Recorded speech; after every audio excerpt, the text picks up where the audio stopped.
ದೇವರಾಜೇಗೌಡ 100 ಕೋಟಿ ಬಾಂಬ್ಗೆ ಪ್ರಿಯಾಂಕ್ ಖರ್ಗೆ ತಿರುಗೇಟನ್ನ ಕೊಟ್ಟಿದ್ದಾರೆ. ನಮಗೆ ಚುನಾವಣೆ ಬಿಟ್ಟು ಬೇರೆ ಕೆಲಸ ಇರ್ಲಿಲ್ವಾ ಅಂತ ಕೇಳಿದ್ದಾರೆ. ನೋಡಿ, ಚುನಾವಣೆ ಬಿಟ್ಟು ಬೇರೆ ಕೆಲಸ ಇರ್ಲಿಲ್ವಾ, ಯಾಕೆ ವಿಡಿಯೋ ಮಾಡ್ಕೊಂಡ, ವಿಡಿಯೋ ವೈರಲ್ ಯಾಕಾಯ್ತು, ವಿಡಿಯೋಗಳು ಖಾಸಗಿ ಮೊಬೈಲ್ ನಲ್ಲಿ ಇದ್ದಾಗ ಡ್ರೈವರ್ ಹತ್ರ ಹೇಗೋಯ್ತು ಅನ್ನುವಂತ ಪ್ರಶ್ನೆಯನ್ನ ಮಾಡಿದ್ದಾರೆ. ಪಾರ್ಕ್ ಸ್ಟೇಡಿಯಂಗಳಲ್ಲಿ ಪೆನ್ ಡ್ರೈವ್ ಸಿಗೋದಕ್ಕೆ ಅಮಿತ್ ಶಾ ಕಾರಣನಾ? ಅವರಿಗೆ ಕುಟುಂಬದ ರೆಪ್ಯುಟೇಷನ್ ಮುಖ್ಯ ಅಂತೆ. ಪ್ರಜ್ವಲ್ಗೆ ಮಾನಸಿಕ ರೋಗ ಇದೆಯಾ, ಚಿಕಿತ್ಸೆ ಕೊಡಿಸ್ತಾ ಇದ್ದಾರಾ? ಆ ಕುಟುಂಬದಲ್ಲೇ ಮೇಲ್ಮನೆ ಕೆಳಮನೆ ರಾಜ್ಯಸಭೆ ಸದಸ್ಯರು ಇದ್ದಾರೆ. ಈ ಕಳಂಕ ತೊಳೆಯೋಕೆ ರಾಜೀನಾಮೆ ಕೊಟ್ಟಿದ್ದಾರಾ? 100 ಕೋಟಿ ಅಂದ್ರೆ ಎಷ್ಟು ಮೂಟೆ ಕಟ್ಟಬೇಕು ಅಂತ ಗೊತ್ತಾ? ರಷ್ಯಾ ಉಕ್ರೇನ್ ವಾರ್ ನಿಲ್ಲಿಸಿದವರಿಗೆ ಪ್ರಜ್ವಲ್ ಕರೆತರಕ್ಕೆ ಆಗೋದಿಲ್ವಾ? ಬಿಜೆಪಿ ನಾಯಕರಿಗೂ ಕುಟುಕಿದ್ದಾರೆ ಪ್ರಿಯಾಂಕ್ ಖರ್ಗೆ ಇದೇ ಸಂದರ್ಭದಲ್ಲಿ. DKS ಅವರಿಗೆ ಮತ್ತೆ ಸಿದ್ದರಾಮಯ್ಯ ಅವರಿಗೆ ಬದನಾಮ್ ಮಾಡಕ್ಕೆ ಅವತ್ತೇ ಹೇಳ್ಬೋದಾಗಿತ್ತಲ್ಲ. ಅವರು 100 ಕೋಟಿ ರೂಪಾಯಿ ಆಫರ್ ಇದೆ ಅಂದ್ರೆ ಮತ್ತೆ ಅವತ್ತೇ ಅಮಿತ್ ಶಾ ಅವರಿಗೆ ಹೇಳ್ಬೋದಾಗಿತ್ತಲ್ಲ, ಸರ್ ನನಗೆ 100 ಕೋಟಿ ಆಫರ್ ಕೊಟ್ಟಿದ್ದಾರೆ, ಇದನ್ನ ತನಿಖೆ ಮಾಡಿಸಿ ಅಂತ ಅಮಿತ್ ಶಾ ಹೇಳ್ಬೋದಾಗಿತ್ತಲ್ಲ, ಅಮಿತ್ ಶಾ ಅವರಿಗೆ ಹೇಳ್ಬೋದಾಗಿತ್ತಲ್ಲ. ಯಾಕೆ ಹೇಳಿಲ್ಲ? CBI IT ED ರೇಡ್ ಮಾಡಿಸ್ಬೋದಾಗಿತ್ತಲ್ಲ, ಯಾಕೆ ಹೇಳಿಲ್ಲ?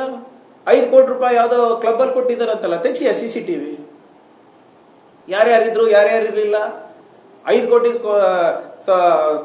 ತಗೊಂಡು ಹೋಗ್ಬೇಕಂದ್ರೆ ಎಷ್ಟು ಚೀಲ ಬೇಕಾಗ್ತದೆ ಗೊತ್ತಿರ್ತದಲ್ಲ ಬಿಜೆಪಿ ಅವರಿಗೆ. ಅವರಿಗೆ ಆಪರೇಷನ್ ಕಮಲ ಮಾಡಿ ರೂಢಿ ಇದೆ ಅಲ್ವಾ? ಎಷ್ಟು ಬ್ಯಾಗು ಏನು ಅದೆಲ್ಲ ಗೊತ್ತಿರ್ತದಲ್ಲ. ಎಷ್ಟು ಟೆಂಪೋಗಳು ಬೇಕಾಗುತ್ತೆ ಅಂತ, ಎಷ್ಟು ಟೆಂಪೋಗಳು ಬೌರಿಂಗ್ ಕ್ಲಬ್ ಒಳಗಡೆ ಹೋದ್ವು, ಎಷ್ಟು ಟೆಂಪೋಗಳು ಹೊರಗೆ ಬಂದ್ರು, ಅದೆಲ್ಲ ಮಾಡಲಿ. ಈಗ ಇದು ಪದೇ ಪದೇ JDS ಅವರು ಬಿಜೆಪಿ ಅವರು ಏನ್ ಮಾಡ್ತಾ ಇದಾರೆ ಅಂದ್ರೆ, ಇಶ್ಯೂವನ್ನ ಡೈವರ್ಟ್ ಮಾಡಕ್ಕೆ ಕಾಂಗ್ರೆಸ್ ಮೇಲೆ ಗೂಬೆ ಕೂಡಿಸ್ತಾ ಇದ್ದಾರೆ.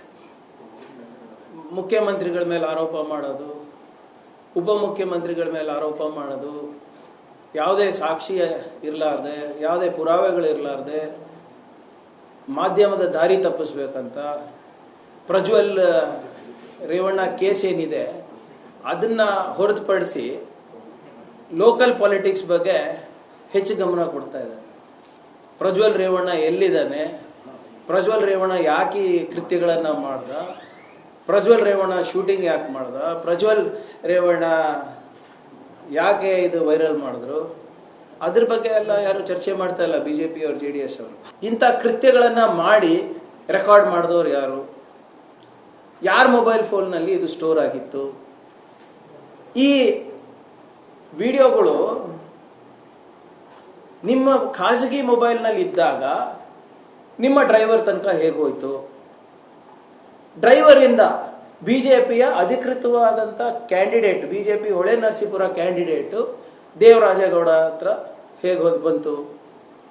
ದೇವರಾಜೇಗೌಡ್ರೆ ಹೇಳ್ತಾ ಇದ್ದಾರೆ, ನಾನು ಇದೆಲ್ಲ ಮಾಡಿರೋದು ಮೇಲಿನವರ ಅಂದ್ರೆ ಕೇಂದ್ರ ಸರ್ಕಾರದಲ್ಲಿ ಜವಾಬ್ದಾರಿ ಸ್ಥಾನಮಾನದಲ್ಲಿ one of the most powerful home minister, Sardar Patel ಆದ್ಮೇಲೆ ಯಾರಾದ್ರೂ ಪವರ್ಫುಲ್ ಹೋಮ್ ಮಿನಿಸ್ಟರ್ ನಮ್ಮ ದೇಶ ಕಂಡಿದೆ ಅಂದ್ರೆ ಅಮಿತ್ ಶಾ ಅಂತ ಹೇಳ್ತಾರೆ ಬಿಜೆಪಿ ಅವರು. ಅವರ ಗಮನಕ್ಕೆ ತಂದು ಅವರನ್ನ ಭೇಟಿಯಾಗಿ ನಾನು ಇದೆಲ್ಲ ಮಾಡಿದ್ದೇನೆ, ನಾನು ಅವ್ರ ಕೈಗೊಂಬೆಯಾಗಿ ಕೆಲಸ ಮಾಡಿದ್ದೇನೆ ಅಂತ ದೇವರಾಜೇಗೌಡರೇ ಹೇಳಿರೋದಲ್ವಾ?